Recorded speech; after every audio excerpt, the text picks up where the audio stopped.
이승만 대통령이 정부를 세우고 5월 10일 우리가 흔히 얘기하는 50선거 첫 번째 국회의원 투표 선거를 하는데 그게 또 유엔 감시단 선거 감시단 불러가지고 그렇게 저기 하는데 김구 선생을 비롯한 민족주의자들은 반대를 했다고. 반쪽만의 나라 정부를 세워서 뭐 하느냐, 저거를 다 통일, 그러니까 모든 국토를 다 수복한 다음에 정부를 세우고 국가를 건설해야 되는 거 아니냐, 이런 생각을 갖고 있었단 말이에요. 근데 그게 이승만 대통령이 볼 때는 나이브한 생각이었다고. 너무 어리석고 비현실적인 생각이었다고. 이미 북쪽은 다 북한이 딱 차지하고 국제 정세가 딱 보니까 이거는 저쪽 북쪽을 우리가 수복한다는 건 힘든 상황이라고. 그리고 이대로 가다가는 잘못하면 공산주의자들한테, 공산당한테 남쪽까지 다 먹히게 생겼거든. 그 이승만 대통령이 거기서 결단을 내리는 거야.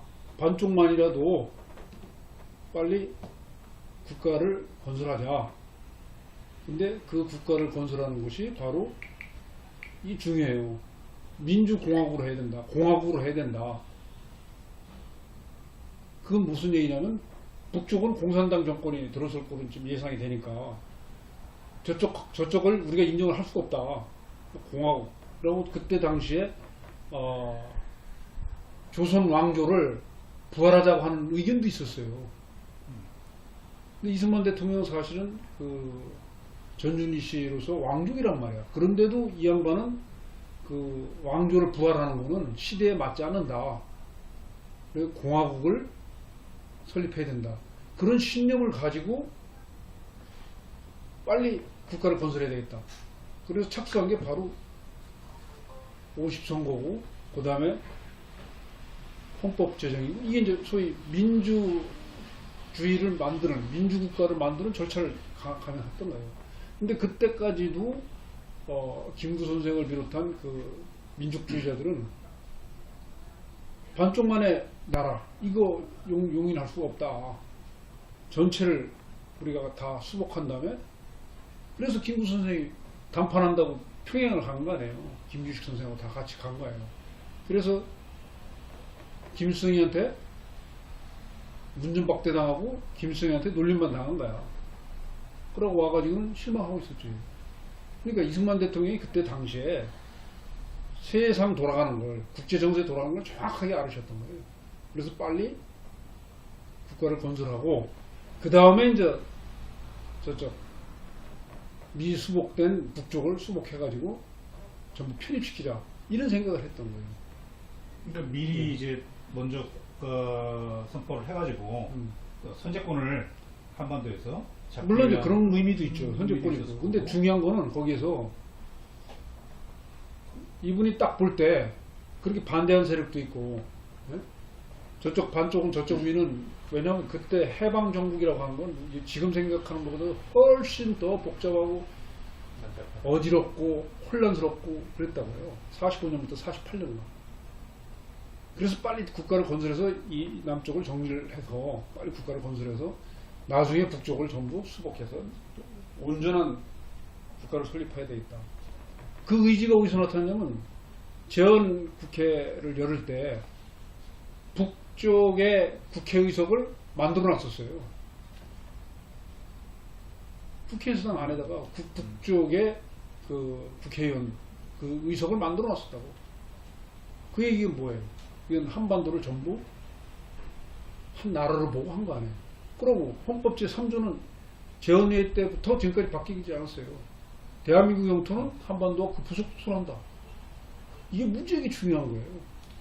그럼 그게 무슨 얘기냐? 북쪽도 대한민국 땅이다. 북쪽에 있는 공산당 정권은 괴뢰 정권이다. 뭐 굳이 괴뢰라 하지 않는다 하더라도 저 정권은 정통성이 없는 거다. 그걸 분명히 한 거라고.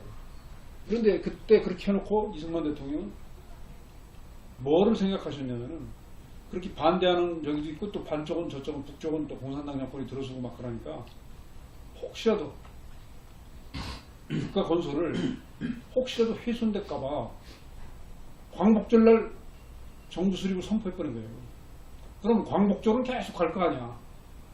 예? 그래 그날을 같이 붙여버린 거야. 광복절날하고 정부 수립, 국가 건설 선포한 날하고 그거를 같이 붙인 거예요. 근데 왜 그러면 그런 논거가 있느냐면 광복절이라는 것도 우리가 보세요. 1919년에 상해 임시정부를 만들었잖아요. 그거는 3.1운동 이후에 독립의 그 기운이 무지하게 팽창했을 때예요. 그럼 우리의 그 민족 정기가 막 발현되고 할 때. 그래서 3.1운동이 일어나고 나서 이제 뜻 있는 분들이 야 국가를 건설해야 되지 않느냐, 나라를 다시 되찾아야 되지 않느냐. 그래서 지금 그때는 이미 여기에서는 이 땅에서는 할 수가 없으니까 중국에서 임시정부를 만든 거 아닙니까? 그리고 임시정부가 뭐예요? 그야말로 망명정부라고. 그리고 그 임시정부의 목표가 뭐예요? 국가 건설이에요. 임시정부가 국가가 아니고 국가를 건설하는 그 기초를, 그러니까 계속 그 임시정부에서 주장한 게 뭐냐면 국민주권과 국가주권을 회복한다. 이걸 계속 주장하고 있는 거예요. 하여튼 그렇게 해가지고 광복이 됐어요. 다른 말로는 해방입니다. 해방이 뭐예요? 일제의 압박과 서름에서 해방된 거예요. 그걸 우리 쪽에서 볼 때는 우리 긍정적인 측면에서는 광복, 빚을 되찾은 거예요. 그럼 뭐 해방이라고 처음에는 표현했다가 나중에 광복으로 표현하는.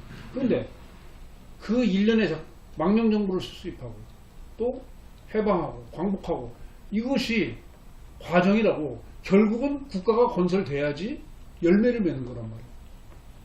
그때 이승만 대통령은 그걸 생각을 했던 것 같아요. 그래서 광복절날 정부 수립을 선포하고 국가 건설을 선포한 거예요. 그런데 이제 지금 와서 그러다 보니까 어떻게 됐어요? 광복절날만 있었지 건국절이라는 건 없었다고요. 국가 건설은 왜? 북쪽도 저게 우리나라인데 아직 우리한테 전부 들어오지 않았으니까 완성된 게 아니다 이렇게 보는 거예요. 그게 바로 저쪽 사람들이 이제 민족주의자들하고 또 공산당 이 사람들이 그런 거예요. 그러니까 아직도 북한에서는 대한민국을 인정 안 합니다. 예? 지금 보세요. 남쪽에 있는 종북주의자들, 이른바 진보 정치학자, 진보 역사학자, 진보 정치인들, 대한민국 정통성 인정 안 해요. 아직도.